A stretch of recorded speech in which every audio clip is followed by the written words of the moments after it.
Ako po si Dr. Benigno Manlapas, isang doktor na ang puso ay nakatuon sa pag-aalaga ng ating mga nakatatanda. Marahil ay iniisip ninyo na ang pag-inom ng tubig bago matulog ay isang malusog na gawain. Ngunit paano kung sabihin ko sa inyo na ang simpleng ugaling ito ay maaaring unti-unting nakakasama sa inyong pagtulog at nagpapataas pa ng panganib na ma-stroke? Gabi-gabi, libu-libong mga senior citizen sa buong Pilipinas ang nagigising ng 2:00 o 3:00 ng madaling araw para umihi. Ngunit sa likod ng maliit na abalang ito ay maaaring may mas malaking panganib na tahimik na naghihintay. Nakita ko na ang napakaraming nakatatanda na nahirapan dahil hindi nila alam ang isang bagay na ito.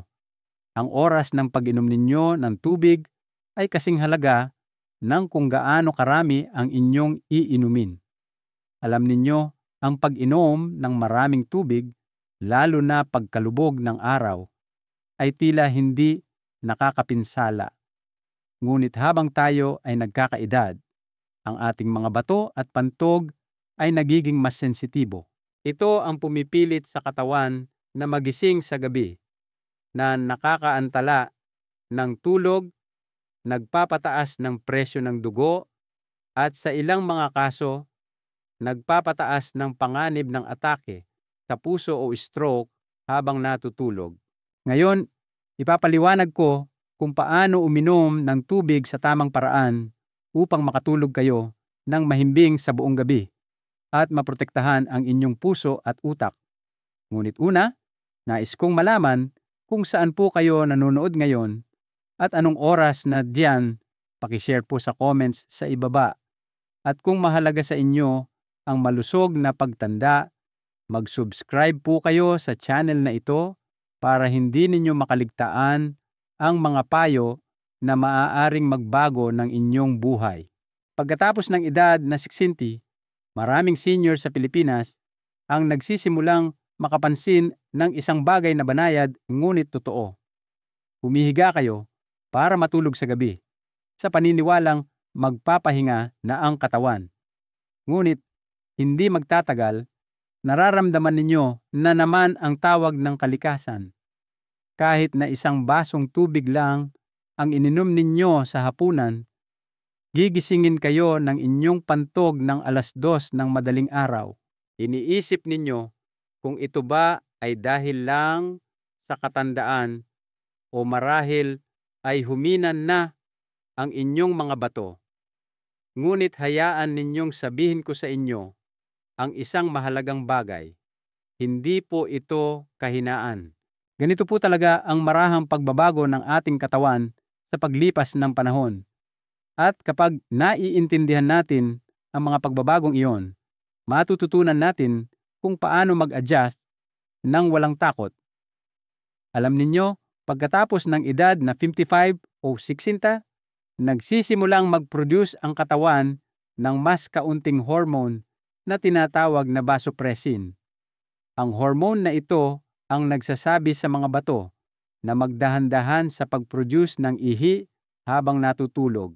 Kapag bumaba ang antas ng vasopressin, nagpapatuloy ang mga bato sa pagsala ng likido kahit sa gabi, tulad ng ginagawa nila sa umaga.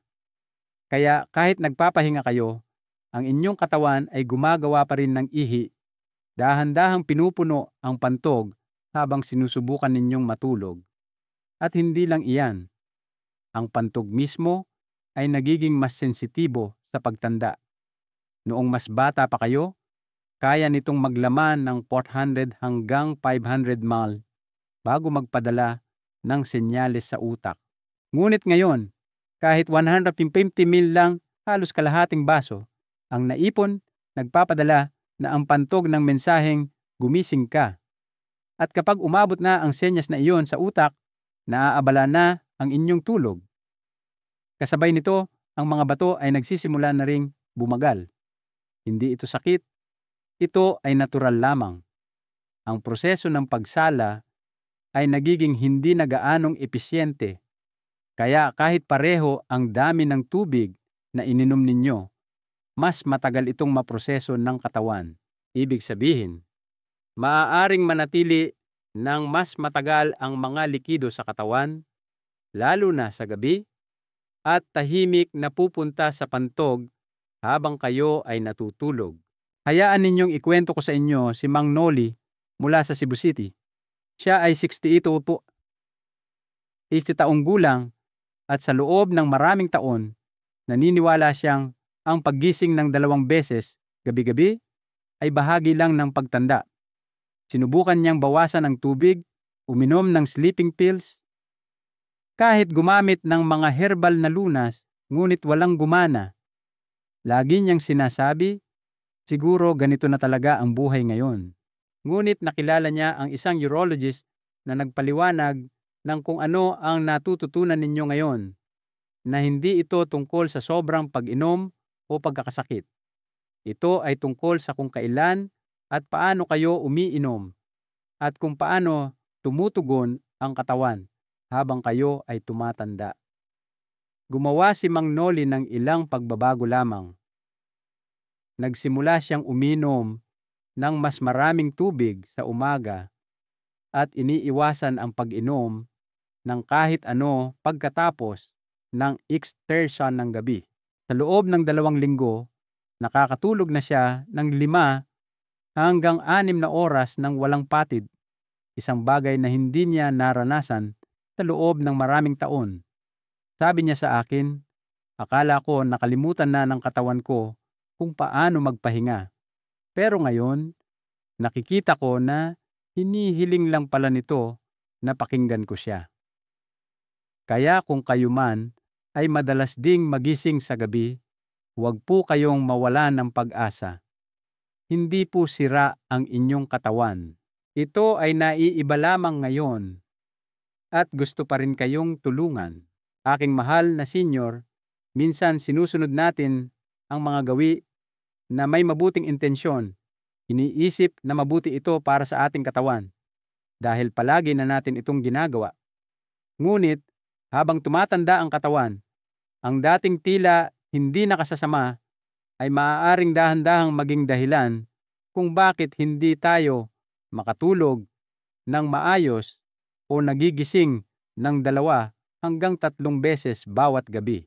Ngayon, tingnan natin ng may pag-unawa ang 5 karaniwang gawi sa pag-inom ng tubig na sinusunod ng maraming senior sa Pilipinas, madalas nang hindi namamalayan, at kung paano ito maaaring makaapekto sa inyong pagtulog at kalusugan. Una, ang pag-inom ng masyadong maraming tubig pagkatapos ng alas 6 o alas 7 ng gabi, oras na ng gabi. Tapos na kayong maghahapunan, nakaupo kasama ang pamilya, nanood ng balita, at biglang naalala, hindi pa ako nakakainom ng sapat na tubig ngayong araw. Kaya umiinom kayo ng 1 buong baso, minsan 2, para lang makabawi. Parang malusog na pagpili.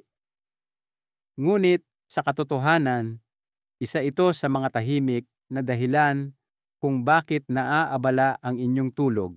Pagkatapos ng alas 6 ng gabi, natural na nagsisimulang bumagal ang katawan. Nagsisimulang magpahinga ang mga bato tulad ninyo. Ngunit kung bigla nating bibigyan ang katawan ng sobrang tubig sa oras na ito, napipilitan ang mga bato na magpatuloy sa pagtatrabaho sa buong gabi. Patuloy silang sumasala, patuloy na napupuno ang pantog. At kapag malalim na ang tulog ninyo, gigisingin kayo ng inyong katawan. Sa halip na pilitin ang pag-inom ng tubig sa gabi, pagtuunan ng pansin ang pag-inom ng sapat sa unang bahagi ng araw. Sa pagitan ng sibsawa ng umaga at 4 ng hapon ang ginintuang oras. Pagkatapos nito, hayaan ng katawan na maghanda para sa kapayapaan. Pangalawa, ang pag-inom ng tsaa sa labat o mainit na sabaw sa gabi. Maraming nakatatanda ang nakakaramdam ng ginhawa sa isang mainit na inumin sa gabi. Marahil 1 tasa ng salabat ng alas 9 ng gabi. Marahil isang maliit na mangkok ng sabaw o gatas na may luyang dilaw bago matulog dahil may nagsabing nakakatulong ito.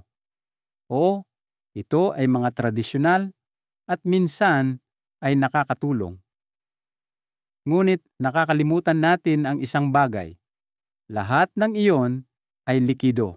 Maaaring magaan ang pakiramdam, ngunit pumapasok pa rin sila sa katawan bilang likido. At pagkatapos ng 60, ang inyong pantog ay mas sensitibo kaysa dati. Kahit isang maliit na kalahating tasa ng maligamgam na likido ay maaaring mag-trigger ng pangangailangan na umihi, lalo na sa panahon ng mababaw na tulog. Gayun din, ang ilang inumin tulad ng tsaa ay mild diuretics. Sinasabi nila sa inyong mga bato na gumawa ng mas maraming ihi. Kaya, sa halip na pakalmahin kayo, tahimik nilang ginagawang mas aktibo ang inyong katawan kung kailan dapat itong nagpapahinga.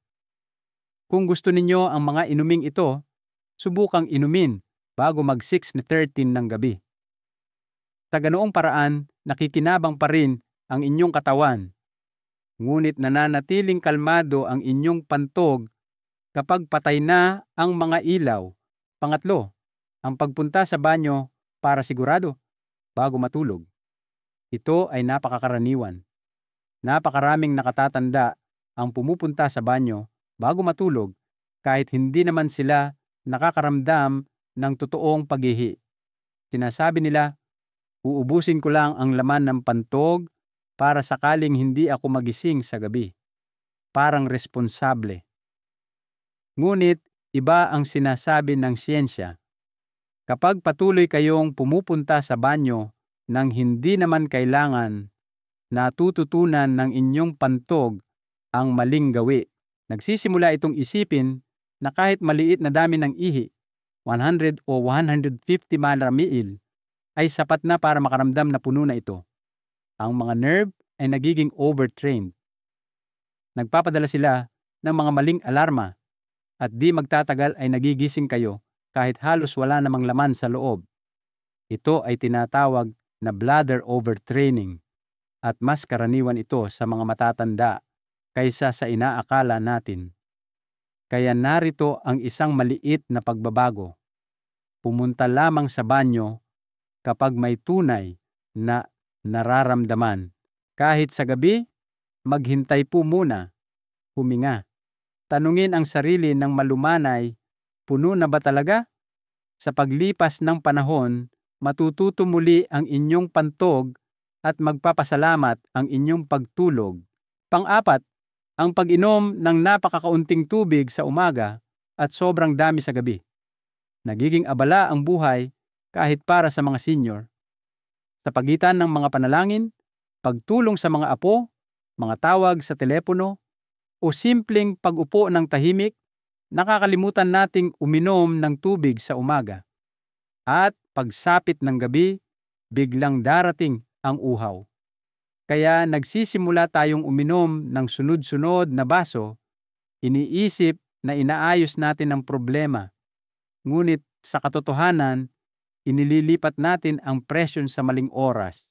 Alam ninyo, kapag masyadong kaunti ang ininom ninyo sa unang kalahati ng araw, nagiging bahagyang dehydrated ang inyong katawan.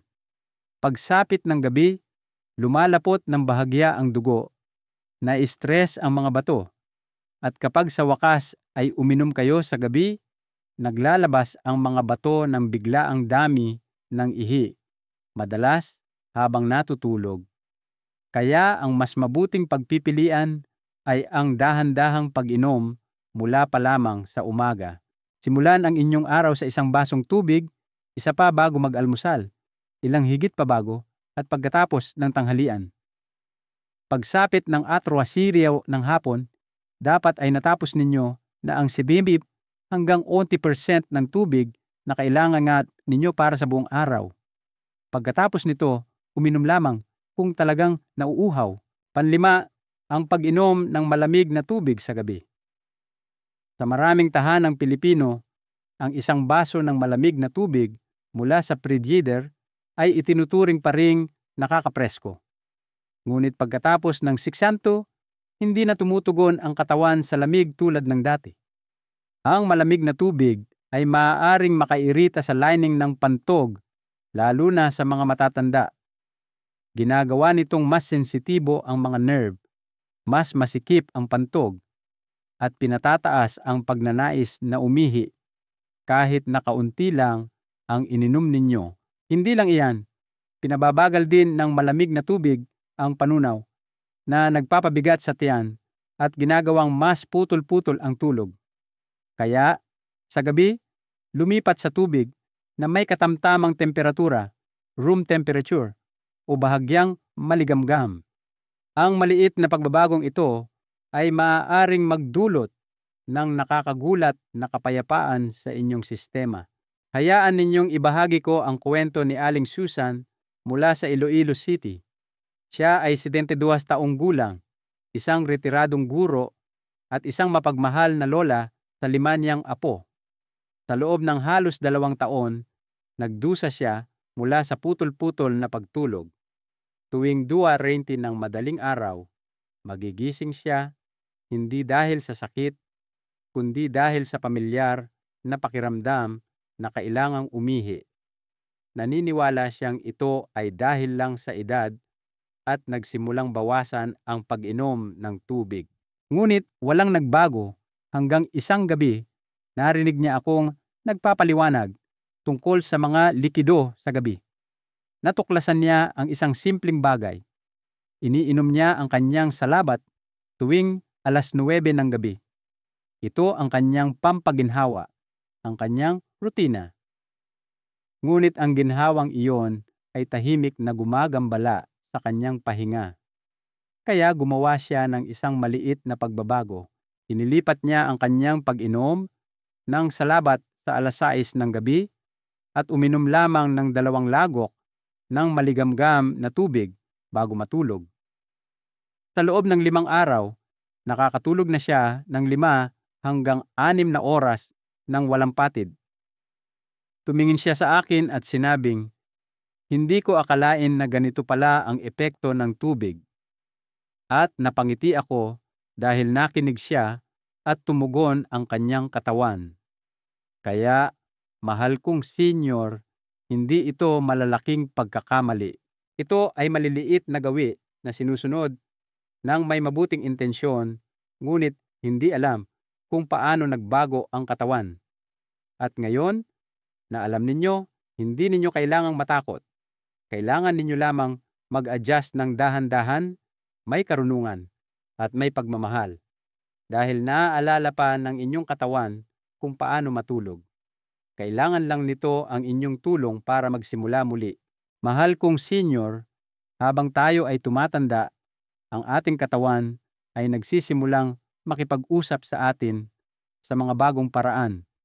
Hindi sa pamamagitan ng sakit, kundi sa pamamagitan ng maliliit na senyales tulad ng paggising sa gabi, pakiramdam na pagod sa umaga, o ang sobrang dalas na pagpunta sa banyo pagkalubog ng araw.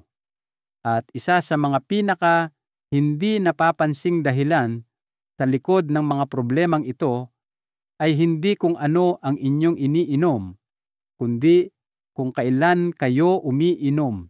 Pag-usapan natin ngayon ang tamang paraan ng pag-inom ng tubig pagkatapos ng edad 60. Hindi lang ang kabuuang dami, kundi ang timing na nababagay sa nagbabagong ritmo ng inyong katawan. Dahil kapag tama ang ritmo, nagiging malalim ang tulog, mas magaan ang pakiramdam sa umaga, at natural na nagsisimulang gumaling ang katawan.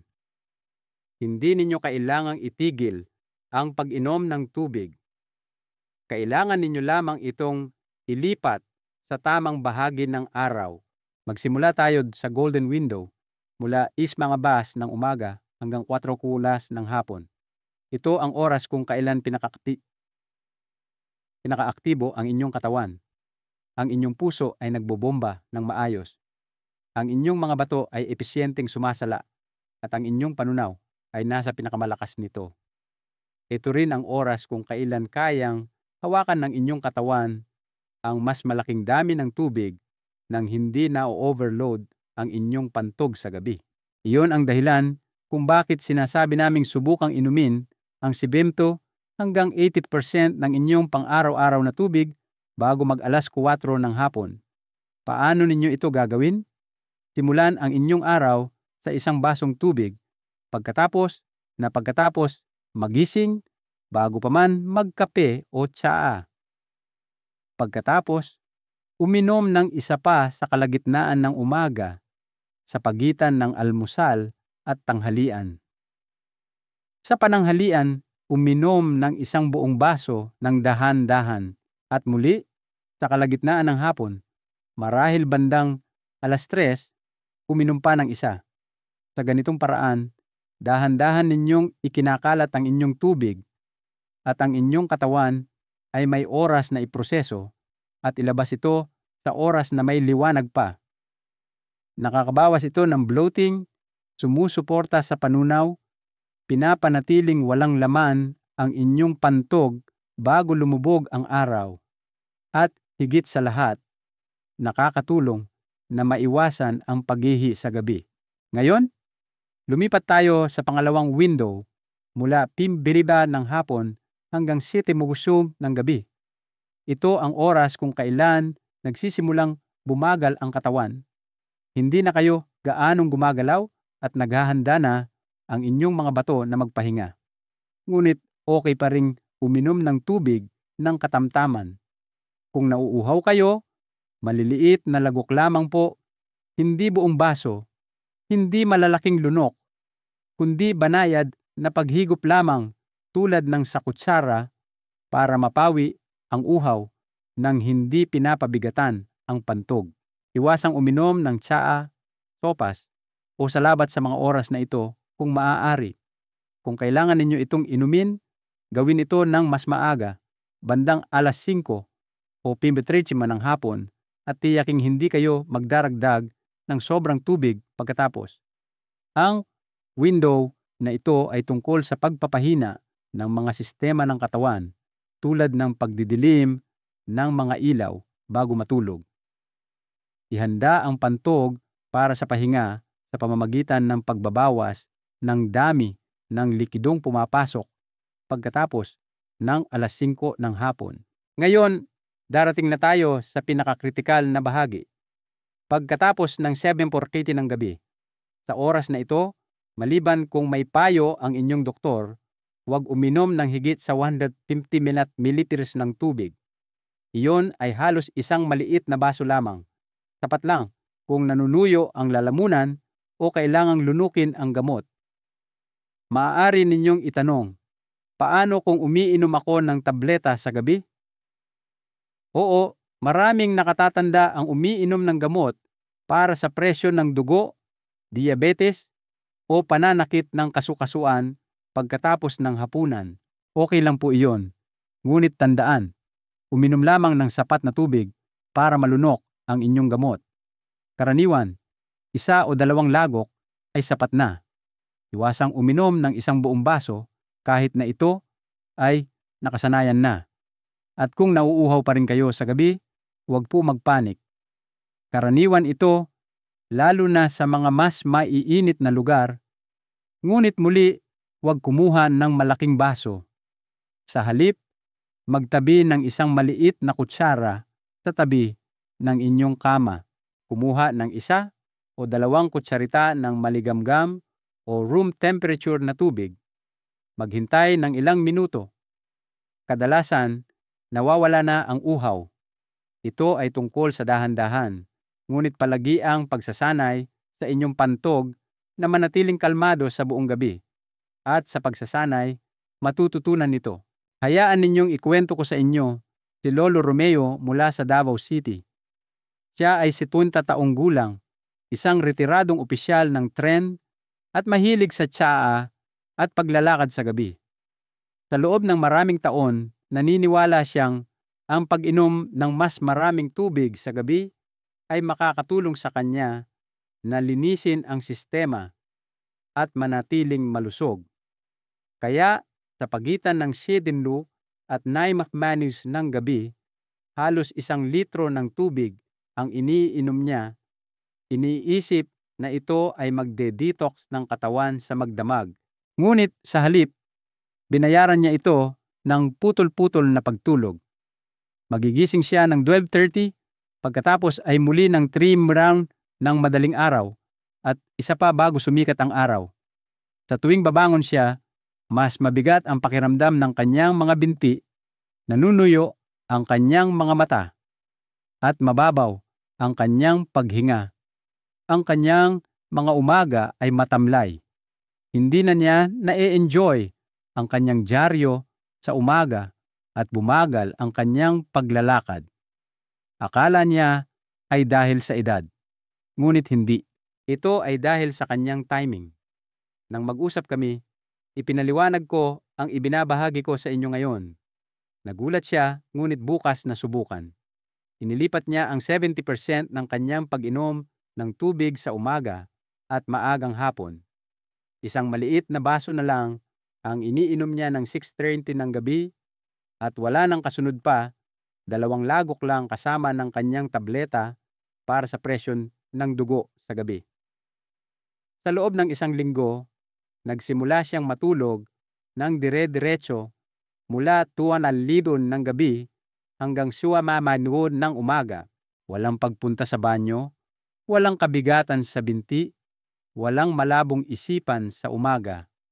Tumingin siya sa akin na may ngiti at sinabing, "Akala ko po ay bumibigay na ang aking mga bato. Iyon pala, kailangan lang nila na pakinggan ko sila." At iyon ang sinasabi ko sa lahat ng aking mga pasyente. At sa inyo, mahal kong senior, hindi pa nakakalimutan ng inyong katawan kung paano magpahinga. Kailangan lang nito ang tamang ritmo na susundin. At ang tubig, kapag ininom sa tamang oras, ay nagiging kaibigan ninyo, hindi kaaway. Kaya simula bukas, subukan ang banayad na schedule na ito. Uminom ng mas madalas sa ilalim ng sikat ng araw. Uminom ng mas kaunti habang dumidilim ang langit. At bigyan ng inyong mga bato ng kapayapaang nararapat sa kanila. Dahil ang mahimbing na tulog ay hindi nagsisimula sa gamot.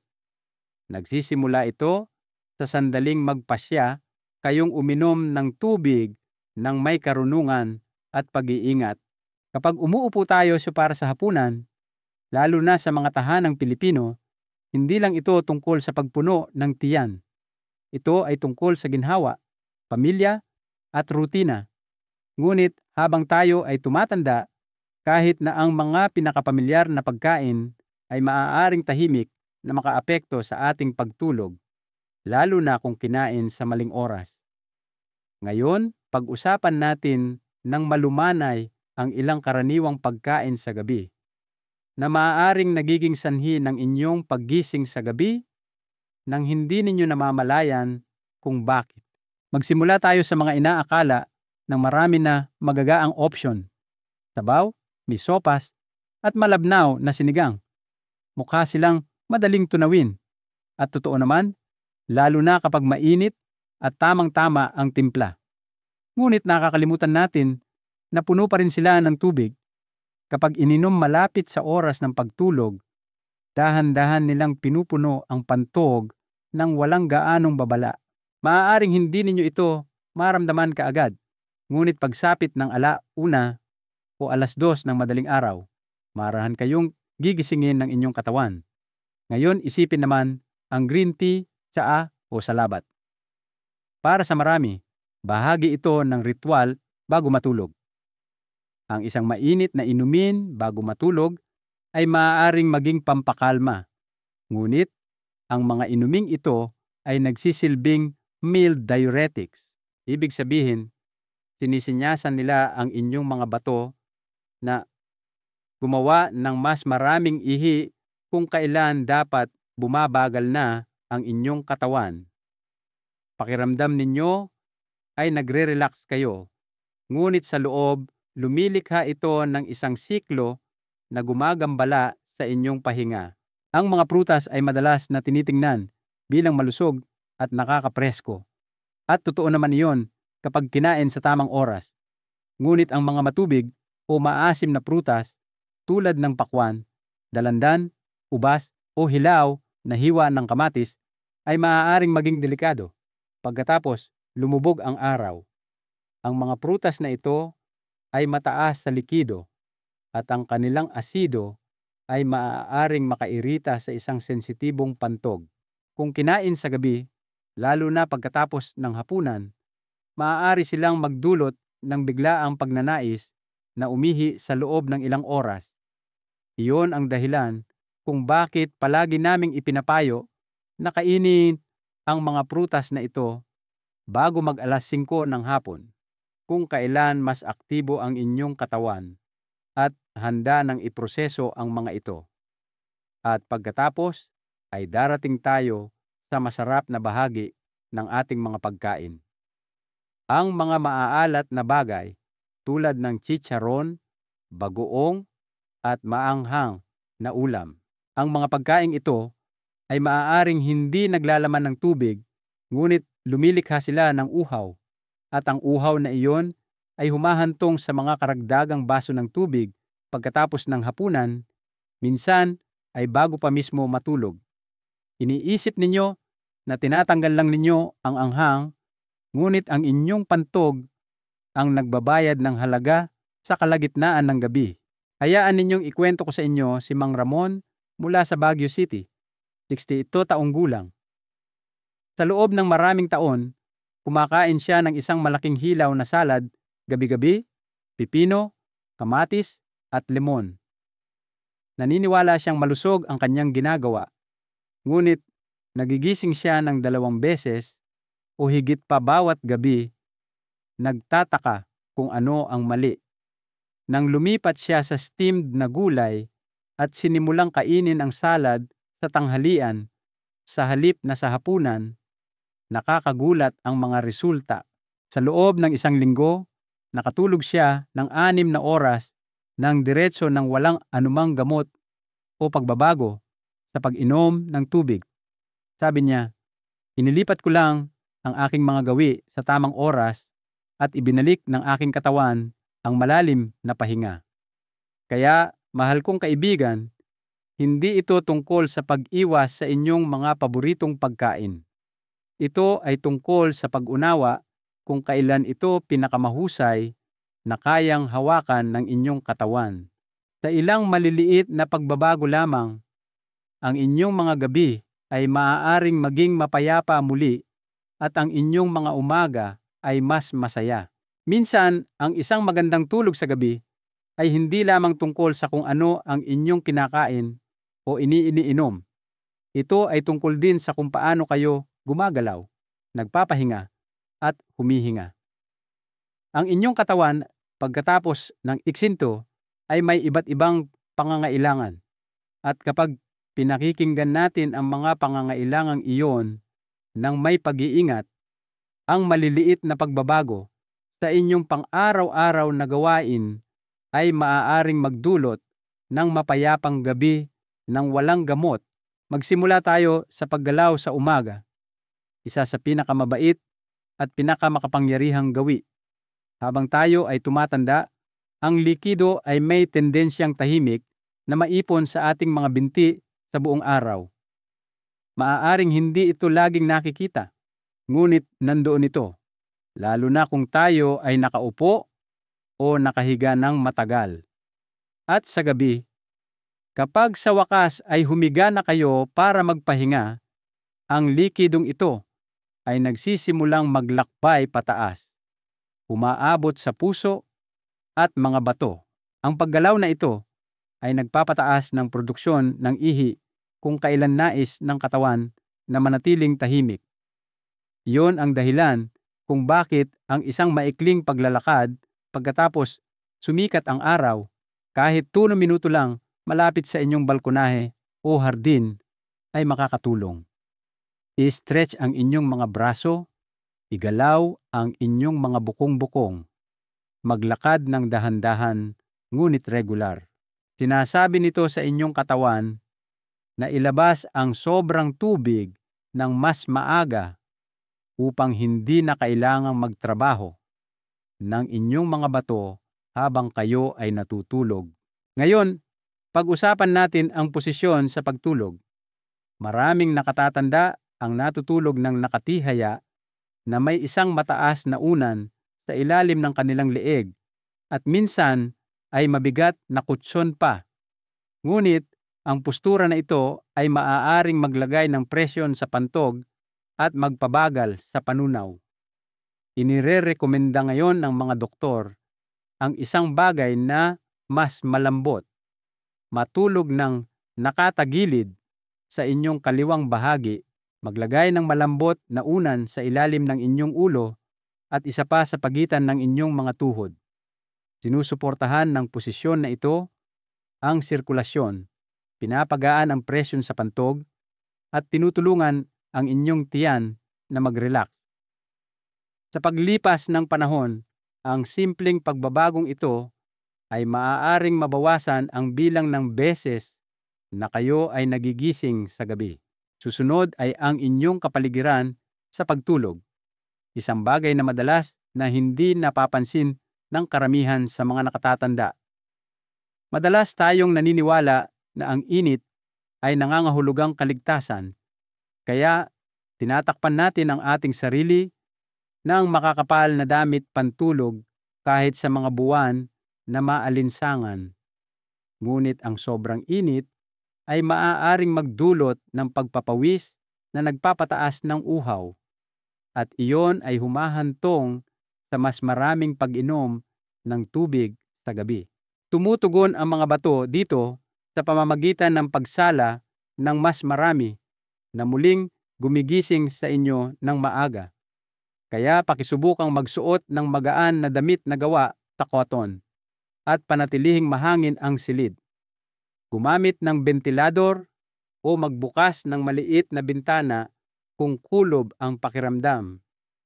Ang isang manipis na kumot ay mas mahusay kaysa sa isang mabigat na kumot. Hayaan ang inyong katawan na manatiling malamig para manatiling kalmado ang pantog. At sa wakas, isang magandang gawi na hindi nangangailangan ng pagsisikap, ang banayad na paghinga bago matulog. Umupo lang sa inyong kama. Ilagay ang isang kamay sa inyong dibdib at ang isa sa inyong tiyan. Huminga ng dahan-dahan sa pamamagitan ng ilong at magbuga ng malumanay sa pamamagitan ng bibig. Gawin ito sa loob ng 5 minuto. Pinapakalma nito ang nervous system at binabawasan ang mga maling senyales mula sa pantog. Maaari ninyo ring dahan-dahang masahihin ang inyong puson sa isang clockwise motion. Nakakatulong ito na mag-relax ang bahagi ng tiyan, lalo na kung madalas kayong makaramdam ng pagkabusog o hindi mapakali. Hayaan ninyong ikuwento ko sa inyo si Nanay Celia mula sa Legazpi City, edad 74. Dati siyang nagigising ng 2 beses gabi-gabi kahit na hindi siya umiinom ng tubig pagkatapos ng 7 ng gabi. Akala niya ay humihina na ang kanyang pantog, ngunit nang magsimula siyang matulog ng nakatagilid, magsuot ng mas malambot na damit, at magsanay ng malalim na paghinga, nagbago ang lahat.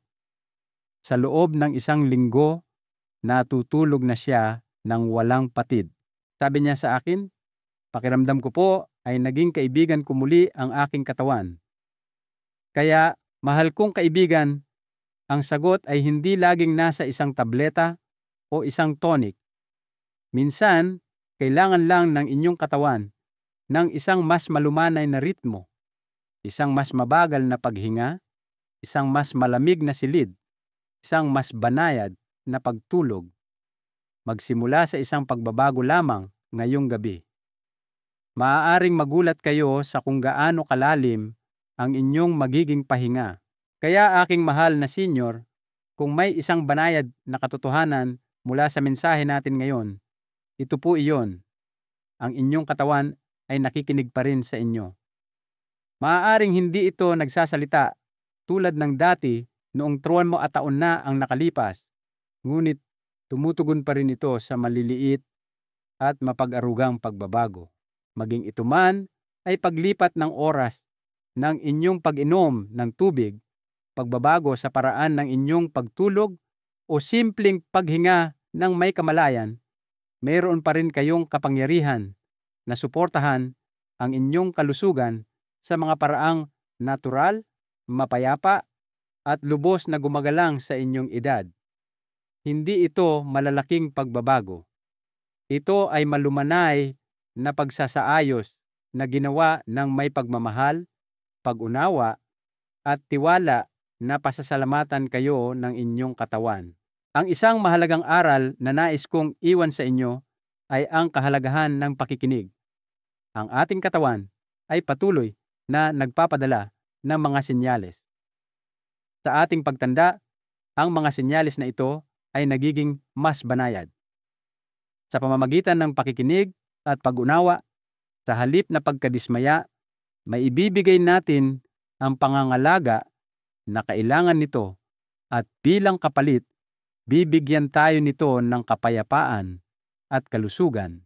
Ang mga payong ito ay ibinabahagi para sa pangkalahatang kaalaman.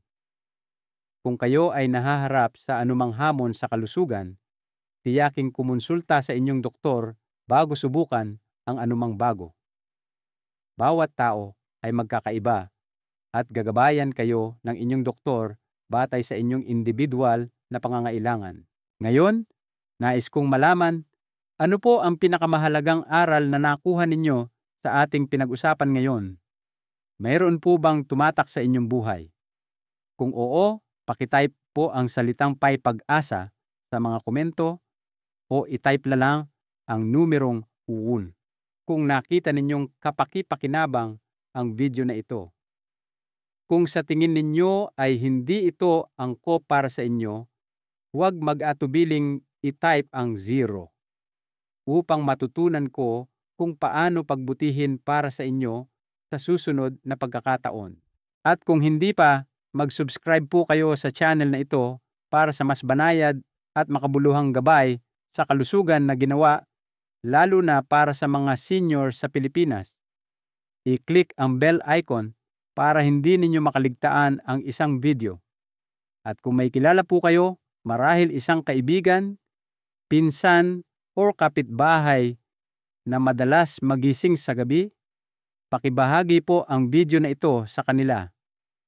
Minsan, ang isang tahimik na payo ay maaaring magdala sa iba ng ginhawang matagal na nilang hinahanap.